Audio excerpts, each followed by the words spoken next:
The most important light in my house is the 6-watt LED bulb on my front porch. Why is that the most important light in my house? I mean, I've got all sorts of other lights, fancy down lights, lights in my ceiling fans, but this one is the most important because in the middle of the night, this little 6-watt LED bulb shines through a glass insert in my front door and lights up the front hallway, and it spills up into my bedroom. And why is that important?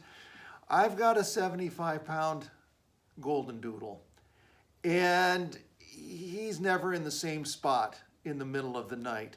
And if I didn't have that little bit of light shining in from my front porch 6-watt LED bulb, I would, if I got up in the night, I would trip over my dog Boomer, who, by the way, is about the same color as the carpet.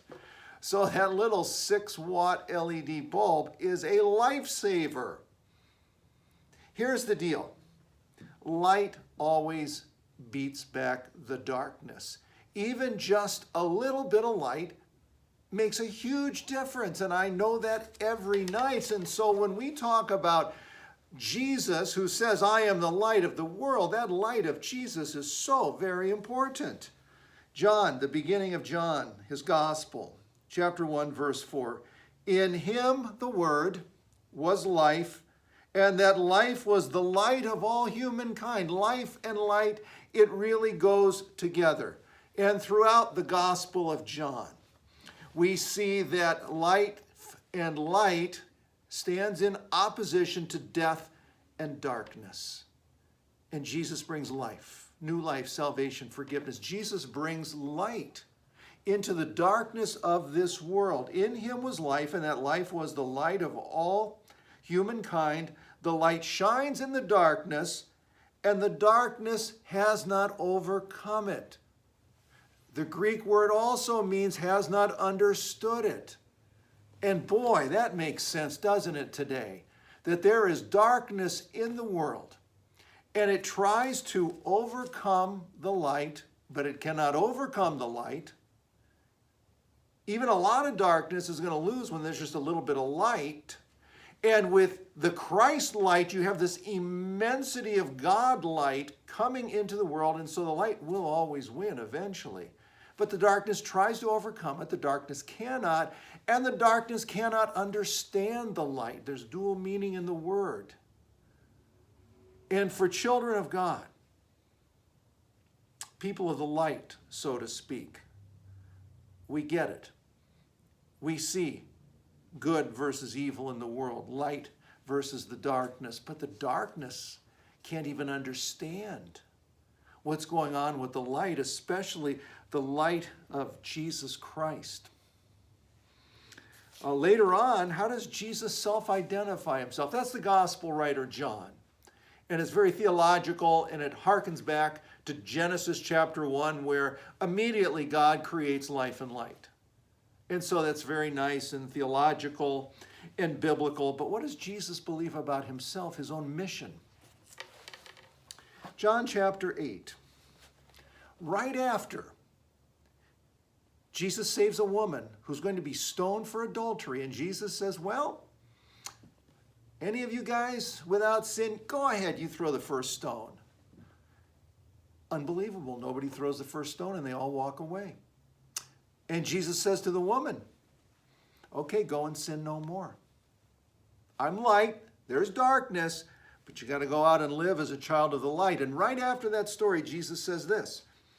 When Jesus spoke again to the people, he said, I am the light of the world. Whoever follows me will never walk in darkness, but will have the light of life.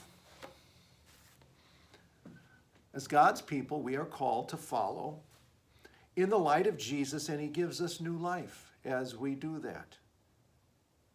It's so important to remember. In the midst of the darkness of this world, we see it all around us. In the news, we talk to family and friends.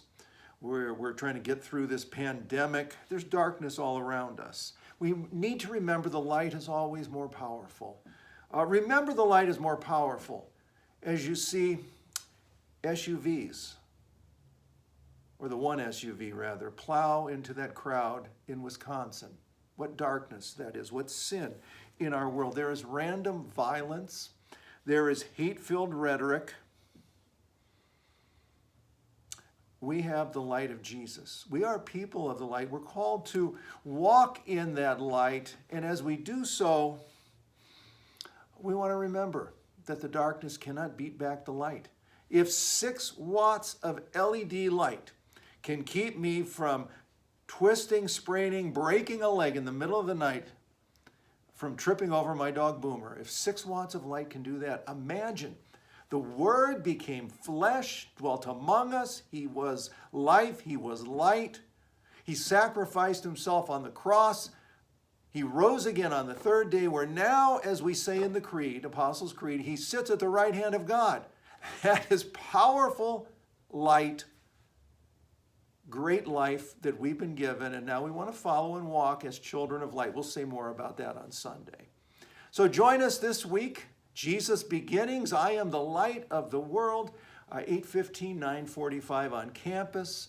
We live stream at 9:45. We have a brand new system. We had at least 3 glitches in the system on Sunday. We have solved all 3 glitches, plus we've added some special things, so we'll see what happens. But we have great worship. The band has just been awesome, and join us for worship. God bless. Have a great day.